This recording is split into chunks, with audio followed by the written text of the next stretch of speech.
Bom dia, pessoal, bem-vindos de volta ao canal Castelo Cutelaria, onde a casa de ferreiro e espeto é de aço. Deixa eu, como sempre, baixar a máscara para o som ficar mais nítido, senão fica um pouco abafado.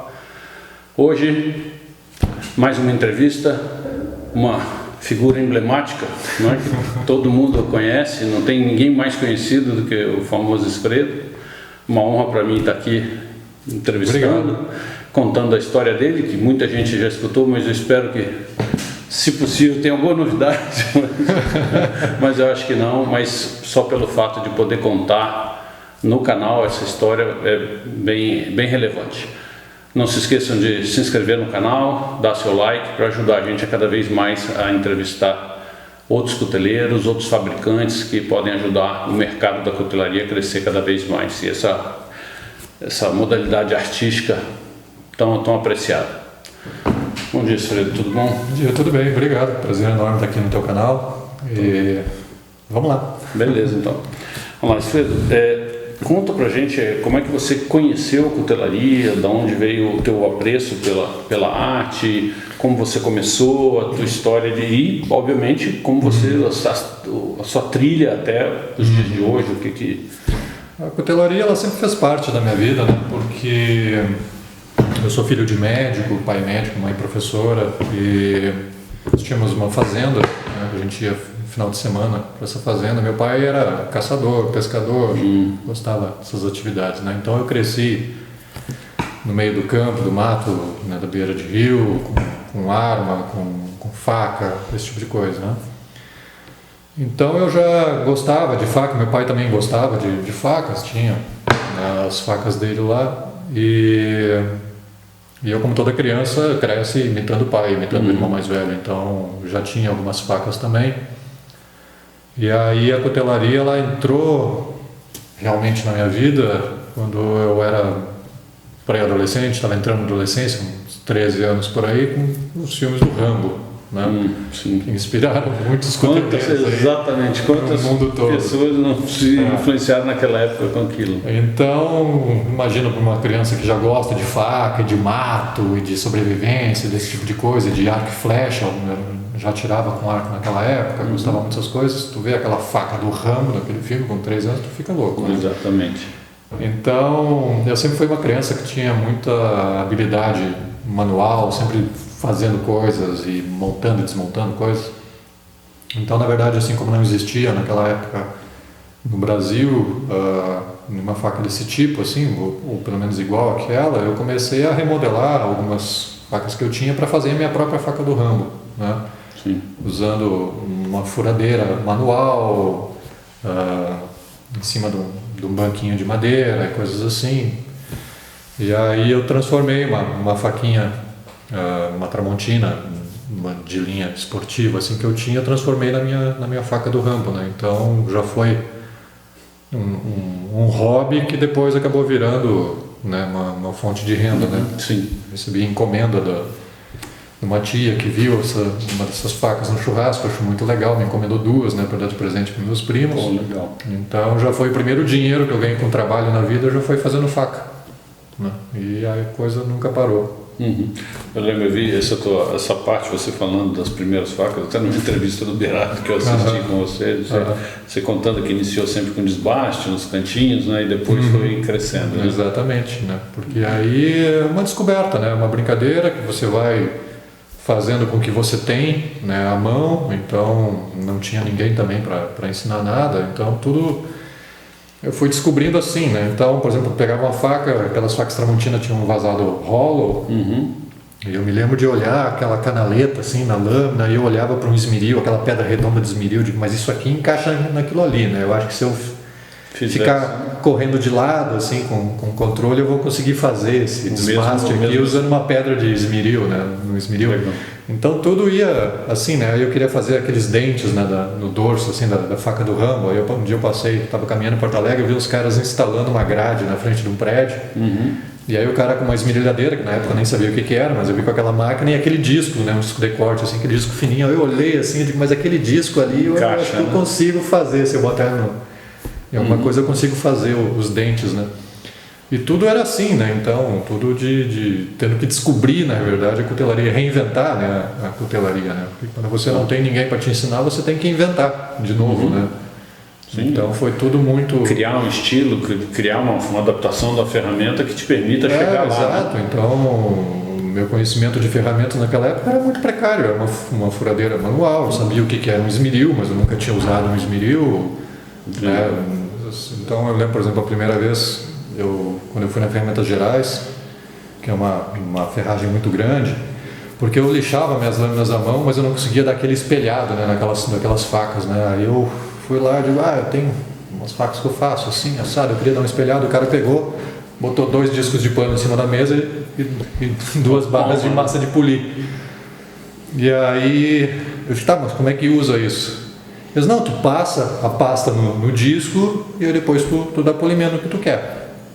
E eu levei aquilo para casa e passava o disco na pasta e o disco e a pasta não sujava o disco. Entendi. E eu botava a pasta de molho na água e fazia tudo até a hora que eu me dei conta de botar o disco, ligar o esmeril e aí encostar a pasta. E aí foi. Entendi. Né? E aí, claro... A gente apanha mesmo. Toda vez que a gente começa a usar alguma ferramenta, a gente sempre dá e aí é óbvio que não deu 2 minutos, o disco arrancou a faca da minha mão, né? Sorte que não voou em mim, mas eu atorei o fio do esmeril. E aí que eu aprendi que tem que ter cuidado com as quinas. Exato, o bordo de ataque, né, da faca nunca pro disco, né? Exato. Então, assim, na verdade a gente sobrevive, né, ao aprendizado. Então a coisa foi assim, né? Foi devagar, aprendendo e intuindo muita coisa, né?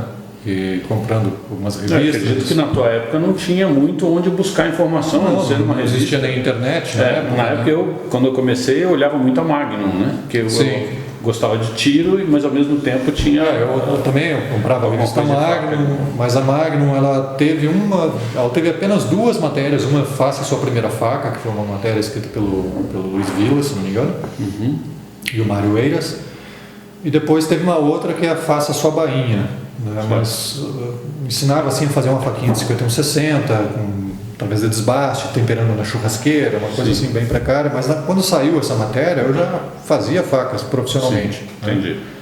Então não me beneficiou muito, assim, não me ajudou muito.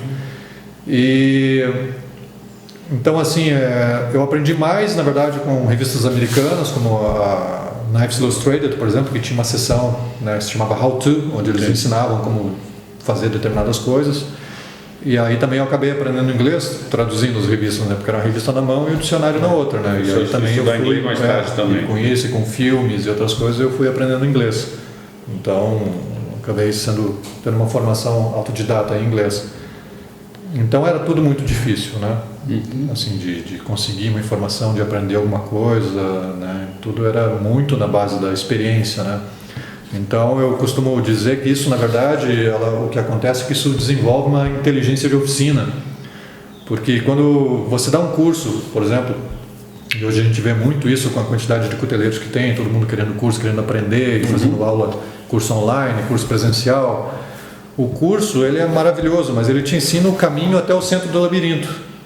E quando você aprende por conta própria, sofrendo, você vai aprendendo todos os corredores do labirinto. Todas as opções, Então, se por acaso você lá no meio do caminho você se distrai e se perde, você sabe onde é que você está. Né? A pessoa que só conhece o caminho até o centro, se desviar, não sabe o que fazer. Isso é uma coisa que eu percebo muito, é que os cursos, muitas vezes, eles te ensinam como usar a técnica para fazer um determinado efeito.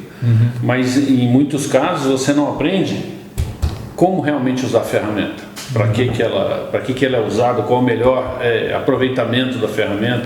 Muitas vezes você usa durante anos e depois vai descobrir que se virasse ela de lado você teria uma outra opção. Exato, o que acontece? Os cursos ainda por exemplo, falham nisso. Nos Estados Unidos eu tenho muita procura assim, também de pessoal vir fazer curso e tudo mais, porque o tipo de trabalho que eu faço é muito diferente do que eles fazem. Né? Então eles dizem, você é um cara que pensa fora da caixa e tudo mais, eu quero aprender isso com você. Porque o que acontece? A ABS, né, American Bladesmith Society, ela é uma máquina de formar cuteleiros. Né? Então, o mercado forma muito cuteleiro, só que todo mundo pensa do mesmo jeito. Justamente por isso, porque eles têm muito, pela regrinha, né? Eles têm muito acesso à informação, né, muito curso, muita coisa, então todo mundo acaba pensando do mesmo jeito. Né? Então, quando você se desenvolve fora desse circuito, é fácil de você ter ideias próprias, porque você não se desvencilhar das amarras, não fez o que está todo mundo fazendo. Sim. Então, são dois lados da mesma moeda, né? Então, por um lado, é muito bom a questão do curso e tudo mais, porque acelera muito, né, a formação. Hoje, a gente vê cuteleiros aí com 2 anos de cutelaria fazendo um trabalho que a gente levou 20 anos para desenvolver, né? Então, claro que isso ajuda muito, né? Mas o que acontece, nenhum desses cuteleiros hoje que está pegando tudo mastigadinho, né, tem a capacidade de improvisação dentro da oficina, né, ou de criar soluções, ou de pensar em coisas diferentes. Pode criar um desenho novo que a minha geração tem, porque a gente nós somos resolvedores de problemas, né? Exatamente. Então eu procuro ensinar muito isso também, né, em cursos ou quando eu simplesmente falando com cuteleiros e tudo mais, às vezes de formas diferentes, porque as pessoas em geral elas ficam muito amarradas assim, né? Todo mundo diz: é certo fazer tal coisa. Não existe certo ou errado, não existe lá um livro da cutelaria editado em Toledo em 1400 não sei quanto, que diz o que pode e o que não pode ser feito. Se você fizer e der o resultado esperado... Ficou bom? Ficou bem feito? Sim. Tá bonito? Tá? Não tá? É uma decisão pessoal, né? Então, não é certo botar 5 pinos ou botar 3 pinos, ou tem que ser assim ou tem que ser assado. As pessoas estão o tempo inteiro procurando uma regra para seguir que vai garantir para elas que elas estão fazendo a coisa certa. Né? Sim. Então, quando você tem essa experiência, como eu tive, nessa satisfação de ter, isso vai te libertando dessas amarras. Você começa a perceber que não é necessário seguir tanta regra assim. Você pode quebrar as regras o tempo inteiro, né? Desde que não haja um comprometimento da questão técnica, né? Da ferramenta, de estar bem feito, do cabo estar bem fixado. Exatamente. Da parte estrutural, né? Que não comprometa o desempenho da aula. Exato, porque assim, né, colocar, como eu costumo fazer, com uns 6 pinos internos, mais ou menos, de você e mais furação no chassi, furações correspondentes nas talas e tudo mais, você... Os pinos ficam invisíveis e ainda assim... Fica invisível, você consegue fazer um cabo full tang, né, com um chassi integral com 2 talas, sem ter nenhum pino aparente. Né? Então, quer dizer, o pino em si ele é simplesmente um requinte estético. Né? Então não tem necessidade de fazer o pino e ficar com uma lente de aumento remanchando a cabeça do pino em cima da madeira e depois lixando para tirar a marquinha que o martelo sem querer fez na madeira, não sei o que. Faz 2 meio pino e bota metade de cada lado. Sim, é isso mesmo. Porque é só para dar acabamento, não é, mas e como é que vai ficar? Não, desde que o pino entre justinho, que ele não vai cair, ele está só dando acabamento. Que ele não ajude ao trabalho de afrouxamento. Ele faz a cabeça do pino, dá o polimento, faz tudo e bota ele por um lado, bonitinho, bota ele pelo outro, porque o que vai segurar o cabo no lugar é a cola, não é aquele pino. A resistência física está muito mais na cola do que os pinos internos e tudo. Então, assim, saia dessa programação. De que o pino tem que cruzar de um ponto ao outro, que ele tem que ser remanchado no lugar. Sabe, as pessoas ficam muito amarradas com alguns conceitos. Alguém falou isso alguma vez e ela acha que aquilo é regra. O cara nunca parou para pensar, realmente para olhar e dizer, mas isso não faz sentido. Né? Então essa história de remanchar a cabeça do pino para ajudar a segurar a tala é uma coisa que 90% das pessoas meio que acredita mesmo que não fale, mas nunca pararam para pensar um segundo a respeito e dizer é absurdo. Isso funciona quando é um parafusinho, que ele realmente está fazendo uma pressão, né? Exato. Então, assim, liberte a cabeça, né? Pense assim, entenda que não há tantas regras que te amarram, né? Uma coisa é uma estrutura do grão, né? Reduzir a estrutura do grão, esse tipo de coisa, são questões que daqui a 1000 anos vão ser iguais. Exatamente, são estruturais e afetam realmente o resultado. Exatamente. Diferente de como ela aparece. O resto a gente tem que estar livre para pensar e desenvolver. Né? Tá certo. Então, essa liberdade de pensamento é essencial. Né? Para mim foi essencial para desenvolver as coisas que eu desenvolvi e eu acredito que seja essencial para a cutelaria continuar avançando. Tá vendo aí, gente? Dicas aqui do Esfredo muito úteis e que fazem parte da realidade, principalmente quem é mais antigo mesmo, que aprendeu a entender como funcionam as coisas e não como só eu chego no resultado. Hoje em dia, uma geração mais nova, ou 2 gerações mais novas, elas têm muito esse entendimento de que, como é que eu chego lá? Não, primeiro você começa a separar na madeira. Não, quero saber como é que eu chego no cabo polido. E tem todo um passo a passo no mínimo, não precisa nem seguir regra, mas você tem que entender como chegar nesse resultado diferente da forma que você vai fazer. É a pressa, né? A pressa de ter um mercado muito grande, com milhares de cuteleiros. Hoje o cara querer conquistar um lugar ao sol, né? E aí ele fica nessa pressa de desenvolver um baita de um trabalho o mais rápido possível. Né? E aí às vezes já estão fazendo uns mosaicos maravilhosos, estão fazendo um monte de coisa legal e para conversar com o cara, ainda tem alguns entendimentos que são muito, muito básicos da cutelaria e tu vê que aquilo ainda é um problema na cabeça dele. Sim. Né? Então essa corrida, ela não existe na verdade, a gente tem que dar cada passo de uma forma segura, né? E entender que o mundo não é uma competição, não é o mundo da cutelaria, assim como a vida em geral, não são 100 metros rasos, né? Porque, então, antigamente, por exemplo, as pessoas trabalhavam uma vida inteira, construíam uma empresa, construíam um império, digamos, sei eu, e os caras ficavam milionários com 60 anos, né? Não, e hoje em dia quer ficar com 20 e poucos, né? Já querem ficar com 20 e poucos, né? Então, principalmente com essa coisa das mídias virtuais e tudo mais. Então, assim, as pessoas estão num desespero de que se eu não resolver a minha vida até os 30 anos de idade, eu vou ser um fracasso, né? E a coisa não é assim. A grande riqueza de ser professor, né? É exatamente isso, né? É saber como aprender também. Tudo. Então, tu passa uma carga de conhecimento para 4 pessoas e tu está recebendo conhecimento de 4 pessoas diferentes. Exatamente. Então, seja mesmo uma técnica ou alguma coisa assim que tu ensina um jeito, aí o cara vai lá e pum, aí faz o jeito. Mas e se eu fizer assim? O teu jeito é muito melhor que o meu. Não é que é mesmo, né? Então, ou isso é uma história de vida que a pessoa contou e aquilo te deu um estalo para coisa, né? Então a gente aprende muito, né? É muito, essa interação humana é muito rica. Isso mesmo. Durante essa tua trajetória, em que momento, ou em que momentos, né, que você percebeu que teve uma mudança que te levou a um outro patamar, ou que isso mudou uma forma de ver alguma coisa, de alcançar algum outro resultado? Foram várias mudanças, né? Tem umas maiores, outras menores, óbvio, mas eu poderia classificar, por exemplo, a primeira mudança em 96, quando eu comecei a trabalhar full time, quando eu abandonei a faculdade para me dedicar integralmente. Sei. Porque a roda realmente começou a girar, né? Já tinha começado a movimentar coisa, aí eu decidi... Percebeu que dava para viver daquilo, percebi, né? Que ia poder ter clientes suficientes e tudo mais. E no momento que você decide por uma coisa, né, na sua vida, que você decide, não, é o que eu quero e eu vou em frente, aí as oportunidades começam a aparecer, tudo começa a se movimentar, né? Então, aquele foi um período assim, que deu uma mudança grande na minha vida, muita coisa começou a desabrochar a partir dali. Outro momento importante foi quando eu conheci o Luciano Dornelles, né, em final de 98, se não me engano. Ele tinha recém feito um curso de cutelaria com outro cuteleiro lá de Porto Alegre, estava começando a fazer as primeiras facas, e aí foi a primeira vez na vida que eu conheci uma pessoa de quem eu podia ficar falando de faca o dia inteiro. Sim. Porque família, amigos, todo mundo se interessa, mas se interessa para 5 minutos de conversa, depois já cansa, né? Então, começar a trocar, então a gente começou a desenvolver as peças forjadas e aí as integrais, depois o damasco.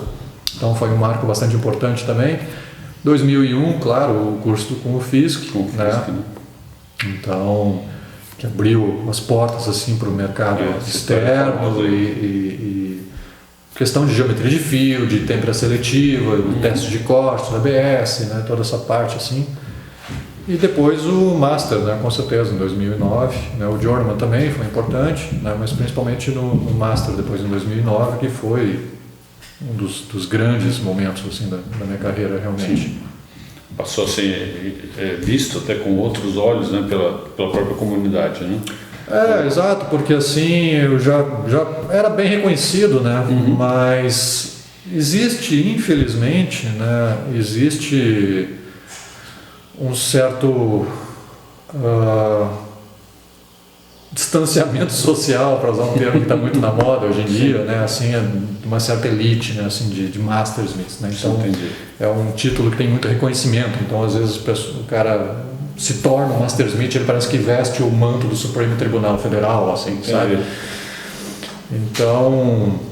Até muda às vezes o jeito então assim, cuteleiros famosos, né, Master, que já era Mastersmith, tudo que eu todo ano ia na mesa do cara, eu olhava as facas e elogiava, pô, que bonito, não sei o que lá, e o cara mal me respondia, mal me dava só um bom dia, não levantava, não conversava comigo, não demonstrava o mínimo interesse. De repente passa a ser... E aí de repente os caras começaram a me cumprimentar quando eu passo por mim no corredor, começaram a elogiar meu trabalho, coisas assim, porque tu entrou pro clube. Exato. Então... Clube seleto, né? Muito triste assim esse tipo de visão, né, a respeito da coisa. O pessoal olha mais o título do que a pessoa, né?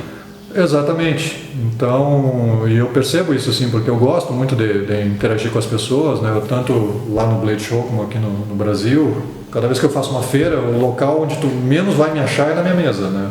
Eu fico o tempo que eu preciso na mesa. Se eu terminei de vender as facas, ou seja, as facas já estão vendidas, eu ia só entregar, mas mesmo que a faca não esteja na mesa, eu boto uma caixinha lá, fecho, se tem alguém para ficar na mesa, fica olhando, e eu bato perna a feira inteira. Eu acho muito legal ficar circulando aí.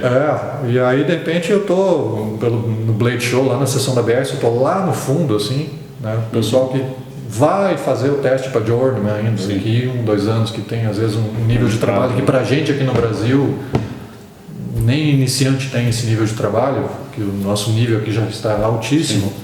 Então os caras às vezes com umas faquinhas super simples, ainda meio sofridas assim, e quando eu estou na mesa do cara, meia hora lá conversando, dando um monte de dica e tudo, e os caras ficam assim maravilhados, porque eles me admiram muito, o trabalho que eu faço, de repente, e o cara tá lá num fundão, para ver um Mastersmith de perto, ele tem que ir lá pro meio do salão em diante, porque lá pro fundão eles nem andam. E aí de repente tem um Master famoso que tá lá na mesa do cara e dando atenção para ele, conversando com as facas. Isso é muito importante. E assim, e tu vê como isso é importante para as pessoas, né? Como às vezes simplesmente... Que nem eu digo, eu chego numa mesa, eu olho assim, não tenho que elogiar, eu elogio a madeira do cabo, né? Pô, que madeira bonita, que madeira não sei o que, tudo mais. É um reforço, né? Uma coisa positiva tu tem que trazer para a pessoa. E aí o cara às vezes fica meio sem jeito, de, posso te perguntar uma coisa, não sei o que. Cara, pergunta o que tu quiser, fala. E tu se abre para as pessoas e tu vê que aquilo assim é uma bênção, sabe assim, porque... Então é muito triste assim, né, tu perceber que as pessoas têm carência de conversar com pessoas que têm mais conhecimento, que estão numa outra posição e que existe uma certa estruturação na sociedade que está implícita, né? E assim as pessoas ficam hoje até com vergonha de perguntar se pode tirar uma foto comigo. Eu não sou o Papa, né? Chega aqui, vem, vale aí que eu mesmo faço a selfie. Eu sou um ser humano como qualquer outro. Isso, é só um posicionamento diferente. Você galgou, né, uma posição diferente, mas na verdade ainda é a mesma pessoa. Exato, né? Deveria ser assim com todo mundo. Exato. Né? É isso então, mesmo. Eu valorizo muito isso. Legal. E, bom, como é que você se enxerga hoje no mercado? Você ainda tem muito que crescer ou acha que já está no nível...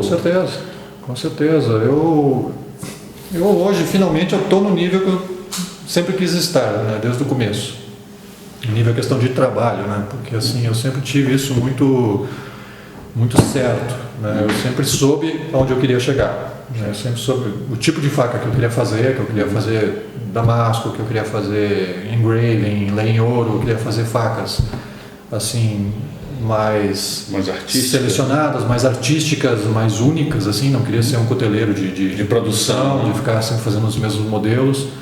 Então, sempre quis explorar essa criatividade, ser um cuteleiro artista, né, ter um reconhecimento, um alto valor agregado no meu trabalho.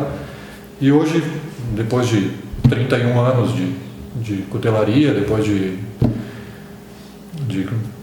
mais de 2 décadas de cutelaria profissional, eu finalmente estou no nível, né, assim, atingi o ponto onde eu queria chegar, né, não só por questão de reconhecimento e tudo isso, né, porque isso foi fruto do trabalho que eu fiz, não uma questão de marketing pessoal nem nada, mas principalmente pela questão técnica. Foi uma realização pessoal e não uma construção. Porque não adianta você dizer, eu quero fazer facas com inlay em ouro e com engraving, não sei. Tá bom, você tem que dominar essas técnicas para conseguir fazer isso. E leva muito tempo para você aprender. Tem técnicas anteriores que você também tem que aprender. E ter o equipamento, o investimento na oficina e tudo.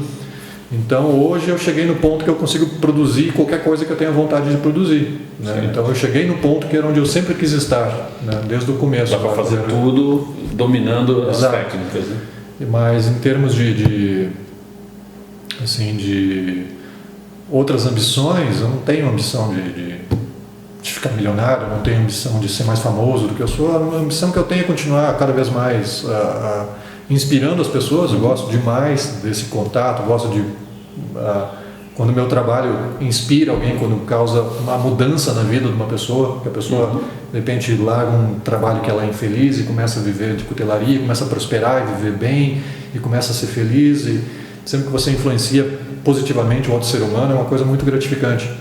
Então eu recebo muito assim esse tipo de feedback do mundo inteiro. E a minha intenção é essa, assim, é continuar inspirando cada vez mais as pessoas e conhecendo cada vez mais pessoas, né, e viajando e fazendo amigos no mundo inteiro.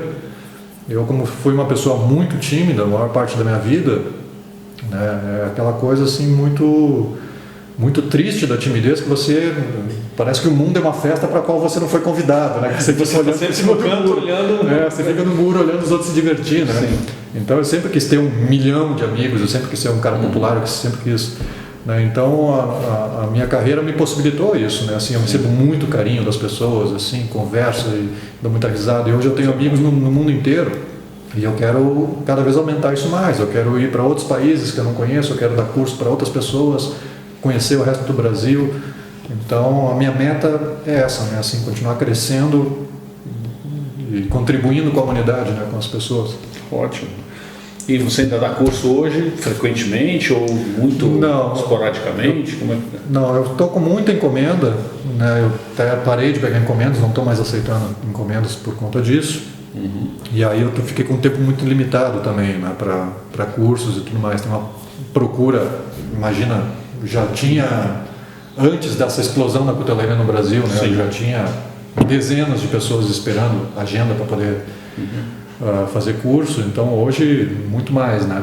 Então eu estou organizando, na verdade eu vou organizar um simpósio, né? Então em vez de fazer um curso presencial onde eu boto os alunos aqui, 3 alunos trabalhando e fazendo tudo, eu vou fazer um curso onde só eu vou trabalhar, né? Como eu já não dou mais curso para iniciante há um bom tempo, só já faz alguns anos que eu estou focado em quem já é cuteleiro, né, e para o cara aprimorar o seu trabalho. Então o cara que já é cuteleiro não precisa ficar na lixadeira desbastando a faca, né? Sim. Só precisa... Você vai trabalhar as novas técnicas, os então aprimoramentos. eu vou trabalhar, vou colocar mais pessoas, eu posso atender mais do que 3 pessoas de cada vez, né? E aí fazer uma semana inteira, e aí eu vou trabalhando, as pessoas vão poder registrar, vão poder perguntar o que quiser, tirar todas as dúvidas, né? Mas eu não tenho que me preocupar em montar estrutura para mais pessoas trabalharem. Então a minha ideia agora é justamente organizar 1 ou 2 vezes por ano, né? Organizar um seminário, né? Sim. E aí poder atender mais pessoas, né? Bom, bem interessante. Pessoal, espero que vocês tenham gostado. Agora a gente vai mostrar um pouco mais da estrutura aqui do Esfredo. Por incrível que pareça, isso aqui não é uma mesa de jantar, né? Isso aqui está no meio da oficina do Esfredo. Está aqui atrás de mim, tem um jateamento de areia, ali tem um pantógrafo, pantógrafo, um laminador, ou seja, a gente está no meio da oficina dele, parece que a gente está tudo limpinho. O pessoal já tinha me falado por não tomar um susto, mas realmente extremamente organizado. Isso aqui é quase que um pit stop de Fórmula 1, né? Tudo limpinho, tudo muito... tem que ser, né? Uma empresa, né? Sim. É um local de trabalho, às vezes a gente chega, vai num escritório e vê tudo bagunçado. Um despachante, de um advogado, não sei, qualquer profissional que chega lá, o troço tá tudo sujo, uma bagunça, tu vira as costas e sai. Também pensa 2 vezes. Já começa a duvidar da qualidade do trabalho. Oficina mecânica, né? Chega uma oficina mecânica boa, os caras usam avental branco, né? Assim, sim, é verdade. O meu mecânico, se eu entregar o carro empoeirado, ele manda lavar o carro primeiro. Lava o carro está impecavelmente limpo, aí ele trabalha no carro e me entrega do mesmo jeito. Legal, aí. Pessoal, a apresentação é hiper importante, tá? E como eu digo, não existe mosteiro sujo, né? Não tem nenhum lugar que tu vá para meditar, para desenvolver assim, a tua mente, colocar a tua percepção no nível mais elevado, e tu fica vendo sujeira e bagunça todo dia, né? Então, quer dizer, a gente tem que acostumar os nossos olhos a ver organização, a ver método, a ver limpeza, né? Ver as coisas bonitas, as coisas no lugares, cada coisa no seu lugar, né? Então isso é importante, porque isso vai colocando a tua mente num outro nível também. Acaba contribuindo com a tua diretriz, com a tua disciplina de fazer bem feito e fazer até o finzinho tudo organizado, né? Exato, isso vai desde Não perder ferramenta. Né? Exato. Então, assim, por que uma empresa tem um programa tipo um 5S, por exemplo, não pode ter nenhum clipe fora do lugar? Não é porque o dono da empresa tem mania de limpeza, né? É porque a empresa é mais produtiva e mais segura. E você rastreia onde estão os seus problemas. Onde está o problema? Não tem nada de proveitoso o cara ficar meia hora procurando uma ferramenta dentro da oficina porque não sabe onde é que ela está. Né? Tá certo. Tempo perdido. Vamos lá, gente. Então agora vamos fazer um tour aqui pela oficina do Esfredo. Bom, gente, agora vamos mostrar aqui a área de trabalho do Esfredo, as áreas de trabalho, que é tudo dividido. Vocês vão conhecer um pouco do trabalho dele. Vou começar aqui pela forja, Esfredo. Estou vendo que a tua forja ela é construída, montada, né? Eu fiz esse processo depois de cansar, né, de estar, cada vez que vai refazer a forja, dá um problema, né, de estar trocando a manta e desmontar tudo, e ela vai, infelizmente, qualquer forja que seja mais bem feita, elas vão corroendo aqui na volta, né, do calor, do soprador, e tudo. Chega uma hora que você tem uma carcaça de ferro que está toda um monte de suja, problema, né? E aí eu tinha que aposentar a que eu tinha, né? Que era uma grande, assim, vertical. E aí eu comprei um monte de tijolo refratário, simplesmente empilhei, fiz uma caixa de tijolo, torrada de manta por dentro. E aí facilita, né? E funciona, né? Eu quero abrir, simplesmente tiro as tampas de manta aqui em cima, troco o interior dela bem mais rapidamente.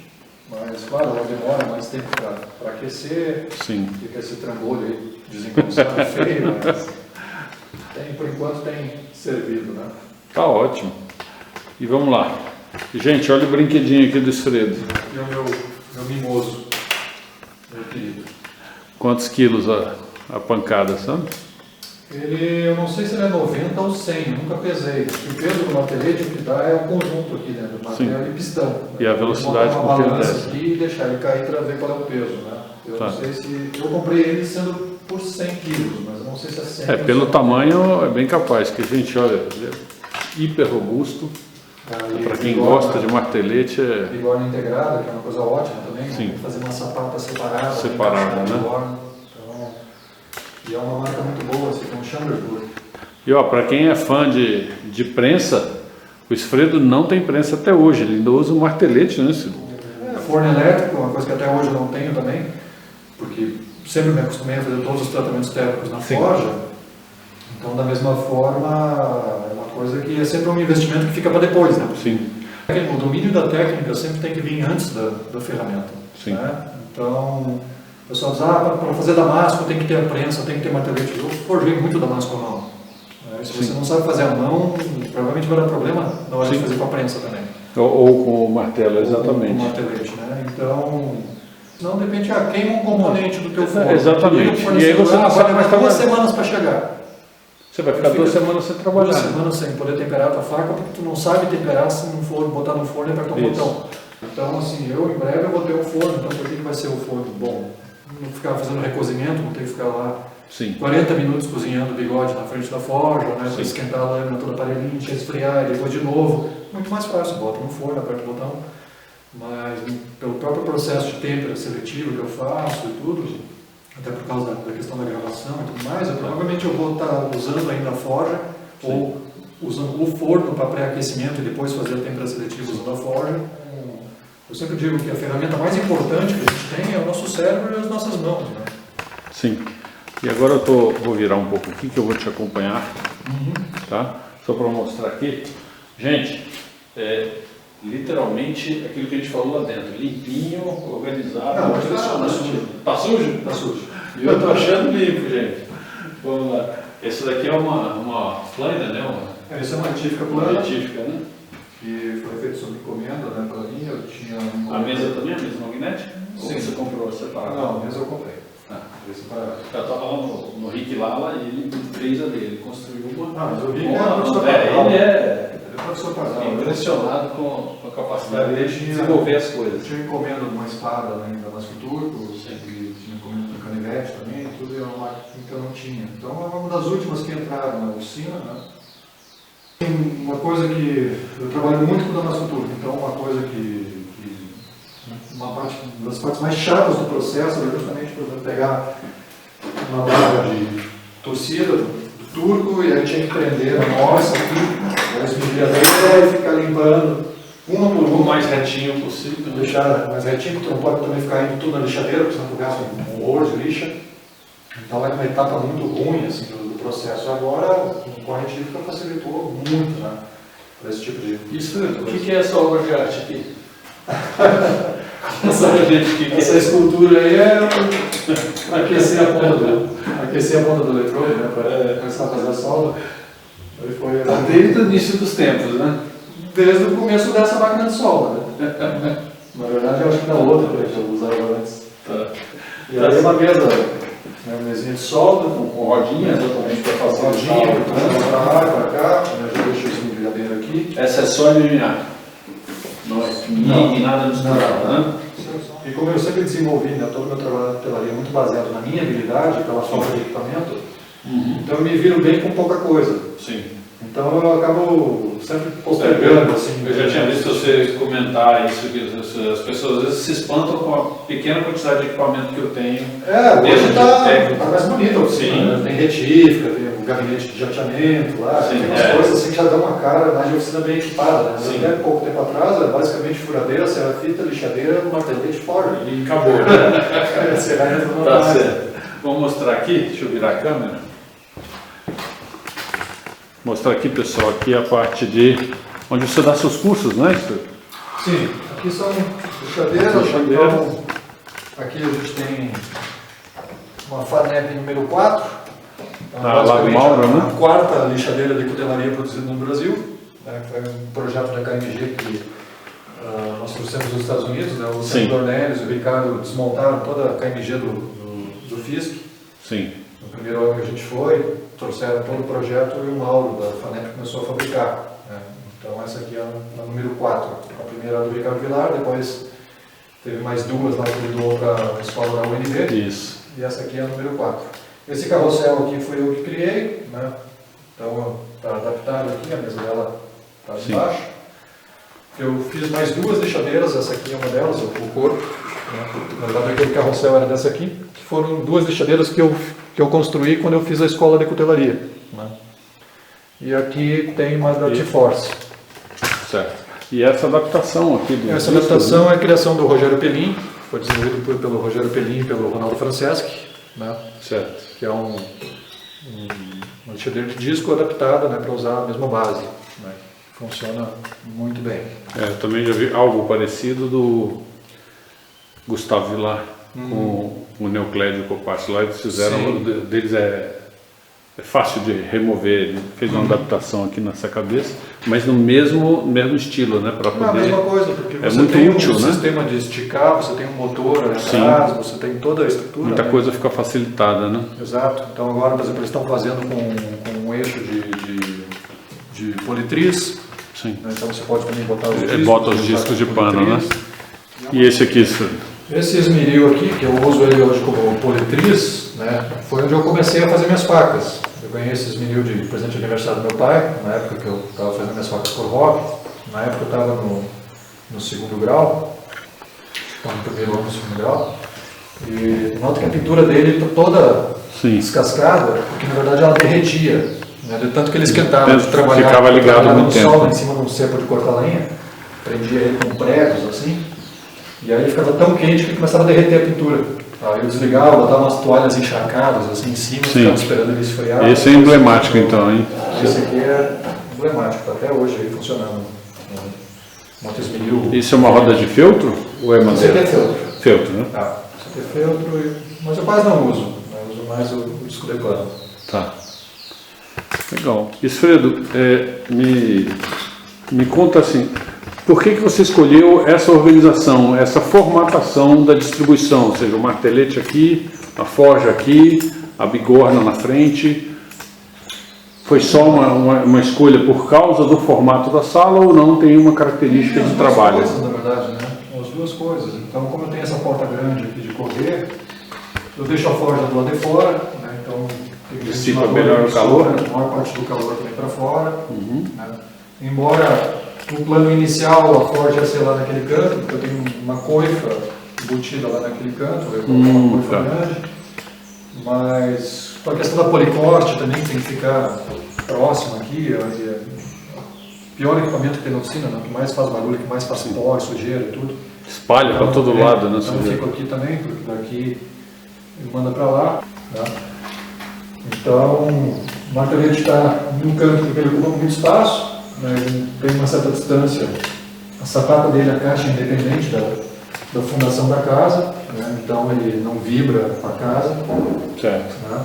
Mas ele está mais no canto. Ali está concretado, né? O chão está concretado. Sim, ele tem 2,30 metros de concreto. Nossa. Então ele não está muito próximo, mais próximo da parede, para não ficar muito próximo das sapatas da casa e tudo, né? Então ele está aqui nessa posição. Então é natural, né? Forja ali, já forja. A facilidade. Aí vira aqui, já estou de frente para a bigorna, tem que fazer uma solda. Já vem aqui. Tudo nesse, aqui é nesse quadrante, né? Onde bem na eu mão. torço o damasco. Você torce na mão com um grifo, alguma coisa assim? Não, É que eu vejo muito hoje o pessoal desenvolvendo uma maquininha, né, para torcer. A minha é uma máquina, só que é uma máquina manual. Né? Ah, tá. Aí, gente, cada um desenvolve a sua técnica, né? Isso aqui, na verdade, eu fazia tudo à mão. Aí, quando eu, em 2010, em fevereiro de 2010, que veio o Dimitinho, o Adam de Rosier e a Haley, vieram para fazer um curso das integrais da Mascultura, eles estavam tendo muita dificuldade para torcer as varas, né? E aí eles estavam torcendo horizontalmente, assim, Sim. eu torcia horizontalmente. Eles torciam na vertical, as varas eram compridas, eram finas, começaram a ter muita dificuldade, e aí durante o curso me deu a ideia de adaptar, né? Aí eu fiz a ferramenta, peguei tudo isso aqui inclusive foi forjado. Sim. Fiz uma tarde assim, e aí eu fiz essa ferramenta, funcionou bem. E facilitou muito, está usando até hoje, né? Estou usando até hoje. Então, E aqui, então, esse daqui é um outro cômodo, mais iluminado, né? Lá é a parte suja, né, toda a parte de desbaste, de forjaria, né, toda a parte suja lá, e aqui a gente vem com essa parte de acabamentos e tudo, né? Então, tem uma prensa para marcar as facas, né, que eu marco minha faca com punho, até hoje, e também uso ela para fazer as keyhole. Né? A frio? Sim. A marcação a frio. Serra-fita, furadeira de bancada, a mesa com cremadeira, que é uma coisa essencial, né? Essa mesa giratória com cremadeira, que facilita muito. Então eu tenho duas mostras aqui, uma para furação normal e essa outra vertical que eu fiz só para fazer as keyholes, para fazer a furação para colocar a espiga. Né? Sim. E também é uma máquina comprada em 99, essa máquina, 1999, que está aí até hoje. Aqui é a minha bancada de trabalho, é onde eu trabalho realmente, faço a maior parte do tempo. Né? Os acabamentos, né? Os detalhes, né? Morsa de tubo, de limas. Então, está tudo muito improvisado ainda, né? Muita ferramenta ainda dentro de caixas, que até hoje não fiz ainda os armários, as coisas todas que preciso. E aqui, pessoal, olha só a inspiração do Fredo. Olha os fundos da casa, né? Uma mata, tem uns coati, aqui. Os coatis. Eles vêm aqui de manhã pedir comida, bem perto, tem um... Às vezes até entro aqui na oficina. né? E tem macaco prego, temos um bugio também de estimação que volta e meia vem aí também. Uma mata virgem, bonita. Né? E aqui eu trabalho... A região aqui é muito bonita, né? Gostei muito aqui de visitar. Aqui ali tem uma cozinha, eu uso bastante, né? A pia, eu uso bastante. Uma coisa que eu fiquei profundamente chocado assim, quando eu descobri que o Bill Moran não tinha água corrente na oficina dele. É mesmo? Ele ia trabalhar todo dia, ele levava um cantil de água para beber. Mesmo? E um baldezinho para resfriar. Nem nada, assim, só uma água para beber mesmo, que eu levava uma garrafa de água para beber todo dia. Eu passo metade do dia na pia, lavando pés, lavando as mãos, eu não consigo entender Tá certo. como é que alguém trabalha sem a água. E aqui, gente, o resto, onde a gente estava fazendo a primeira parte da entrevista. Isso, aqui é um bacalhau que eu uso para trabalhar com couro. fazer bainhas, né, quando tem o curso, né? Aproveita, né? Tem quadro negro para fazer desenhos, instruções, a mesa onde a gente toma um café. E ali o pantógrafo, né, que a gente viu. Isso, e o pantógrafo, que é a ferramenta mais sem uso nessa oficina. Ah, é? Pelo menos usei até hoje. E o laminador, né? Isso aqui é para fazer refinamento de fio, de ouro, prata, essas de coisas. ouro, essa parte, né? Tá certo. E o jateamento? Você usa bastante a máquina de jateamento? Pouco, mas é para trabalho, só para trabalho da gravação, né? De alguns acabamentos, algumas coisas assim. Tá. Porque eu comprei ele a pedido do Barry, né? Quando o Barry veio fazer o curso das técnicas dele de inlay de ouro e de engraving, que ele pediu o gabinete. Tá. Foi o último equipamento que entrou aqui nessa oficina. E aqui é a parte de gravação. Aqui é onde eu... Rio, microscópio, morsa. Então aqui é onde eu faço todo o trabalho de gravação, de lei de ouro. Uma peça também onde eu guardo materiais de empunhadura, livros, esse tipo de coisa, né? Uma peça mais... Aqui é onde a mágica acontece, né? Porque os últimos trabalhos que pelo menos eu tenho acompanhado são impressionantes. O nível de detalhe, todo mundo fica de boca aberta com a qualidade do teu trabalho. Né? Obrigado. E aqui é a mágica, né, gente? Ó, um óculosinho, um microscópio. Fiquei muito tempo, muitos anos, né? Eu comprei equipamento de gravação em 2009, depois que eu fiz o Master. Sim. E eu fiquei muito tempo gravando com isso aqui, né? Com uma lente vagabunda que nem essa aqui. Certo. Aí quando eu consegui o primeiro microscópio, que foi o microscópio chinês de laboratório, que eu adaptei e tudo mais, não era esse Leica aqui. Quando eu botei os olhos no microscópio pela primeira vez, assim, a impressão que eu tinha é que eu estava trabalhando com catarata e mal de Parkinson. É mesmo? E já foi, Vou mostrar qual que é a... fantástico. Da Leica? É, e hoje eu uso esse Leica aqui, que é top, assim, é muito bom. Só uma coisa é você fazer uma gravação a olho nu, ou então usando uma lente de 5 vezes de aumento, outra coisa é você usar um microscópio de 30 vezes, né? Sim, de aumento. dá outro nível de detalhe para você... Então, tipo uma faca que eu postei há pouco tempo atrás, que tinha aquela cena de fundo do mar, Sim. os peixes, um pouco. Incrível. Né? Tem detalhes nos peixes ali que só dá para ver no microscópio, É na verdade, né? Que se tu não tiver uma lente muito boa, tu nem enxerga. Né? Então, de coisas assim, de fazer o olho do peixe aplicado em ouro. Né? O peixe de prata e o olho dele é em ouro. Se for medir o olho dele tem 0,3 milímetros. Né? Eu até brinco que eu comecei a fazer engraving em lei nas facas porque se tem alguém que tem que olhar nas facas no microscópio, que seja eu. Então. Se alguém vai ver algum erro, sou eu. Então, faria uma ajustagem, uma coisa certo. que seja eu. Né? Às vezes... Porque eu demora bastante. Né? Às vezes eu faço a faca em 3, 4 dias e depois fico 2 semanas aqui sentado nessa cadeira, né? Trabalhando. Então, são tudo coisas que vão sucedendo assim, né? A gente vai aprimorando e colocando mais técnicas em cima do trabalho. E aí depois vai chegando um ponto em que aquilo que já era o trabalho final passa a ser simplesmente a tela inicial do trabalho. Né? E essa aqui é parte do teu mostruário de coleção. Aqui era da feira que a gente organizava, né? A feira de cutelaria em Nova Petrópolis. Certo. A gente organizava, que tem o Salão de Brasília lá, um ano que saiu uma faca minha. Esse aqui foi o ano que eu fiz o Jordan. 2006. A primeira turma foi com o Ricardo Vilar. Sim. E depois, eu não me lembro se eu lecionei a segunda ou a terceira turma. Opa! 2005. Legal, 2005 aí. Bom, pessoal, espero que vocês tenham gostado. Chegamos ao fim de mais uma entrevista. O Rodrigo aqui foi muito atencioso, bem detalhista nas explicações, foi ótimo.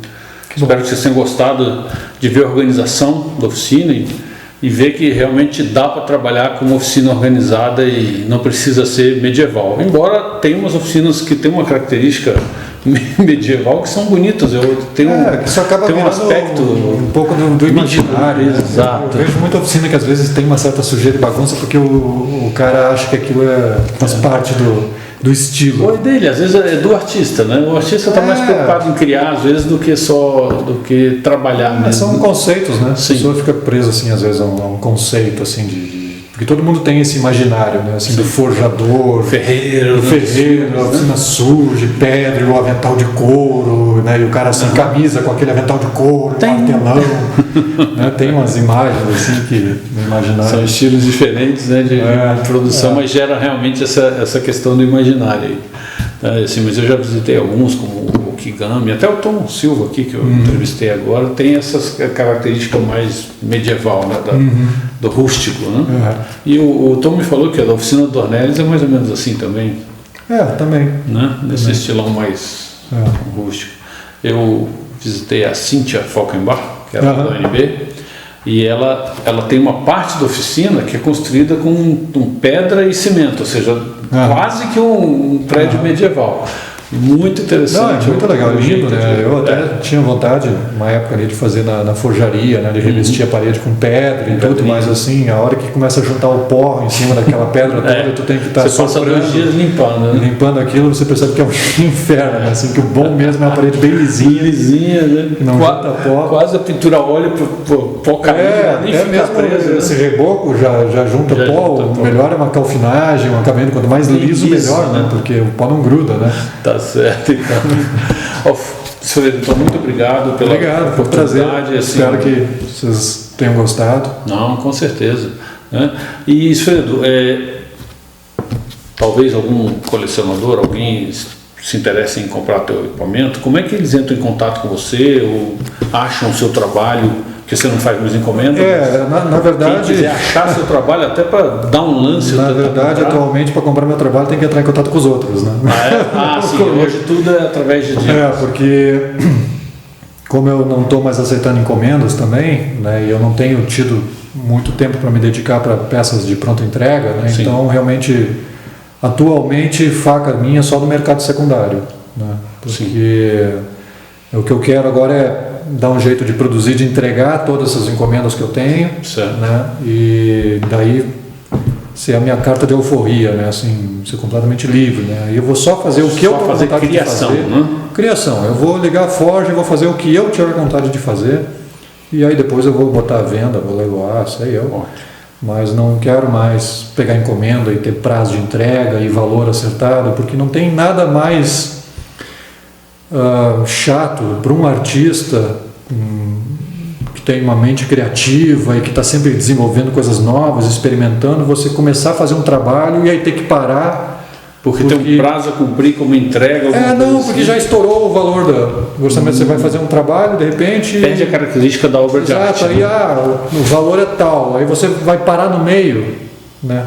Porque, não vou, tá pintando um quadro, aí você vai deixar de pintar o fundo do quadro porque em horas de trabalho o valor que você tinha para fazer o retrato já deu. Entendi. Vai terminar, vai... Deixa a parte de baixo sem pintar, né? Então... É verdade. Então, infelizmente, assim, eu tenho, né, minha página no Instagram, que é onde eu posto mais coisas e tudo mais. Muitos clientes, né, assim, que postam também meus trabalhos e tudo. E, infelizmente, assim, para manter as pessoas acompanhando o que eu estou fazendo, para quem gosta de ver, para manter contato e perguntas e coisas assim, mas infelizmente também não estou mais conseguindo atender todo mundo, né? Todo mundo, né? O mercado fica muito amplo, você fica muito conhecido. Exato, e a produção cada vez menor, né? Porque antigamente eu produzia 4, 5 facas por mês, hoje eu produzo 2. Quando eu produzo 2, às vezes eu produzo uma só por mês, né? Então, e depende do nível do acabamento que você está imprimindo na peça. Aí aumenta exponencialmente o número de pessoas querendo uma peça sua. Você não tem como atender, não adianta.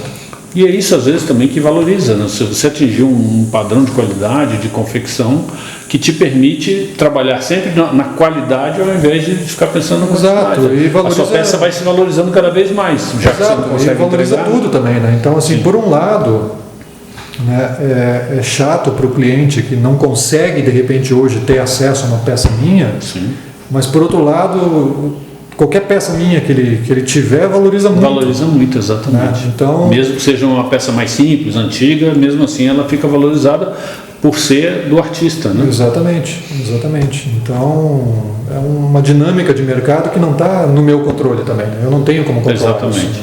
E essa aqui é a tua peça que você ainda está no meio da produção, né? Isso. Essa Pode aqui mostrar ou vai ser surpresa? Não. É uma encomenda que eu estou fazendo. Eu estou lidando agora com o acabamento do cabo aqui, dando uma escurecida nele. E depois vou começar o trabalho do inlay em ouro, né, que já tenho, o desenho já está marcado aqui. E botar o pininho em ouro, fazer o resto dos acabamentos, o bainha já está bem encaminhado Eu também. achei interessante esse detalhe aqui, né? São sobreposições? Não, isso aqui é rumen, isso é estômago bovino. Ah, é? Pô, legal. Ficou diferente desse aspecto 3D. Eu gosto muito desse material aqui, ele é bem bonito. Depois falta também os acabamentos aí. Então, mais uma vez, obrigado. Obrigado. Não se esqueçam de se inscrever no canal para a gente continuar com as entrevistas. Obrigado, Um grande abraço a todos.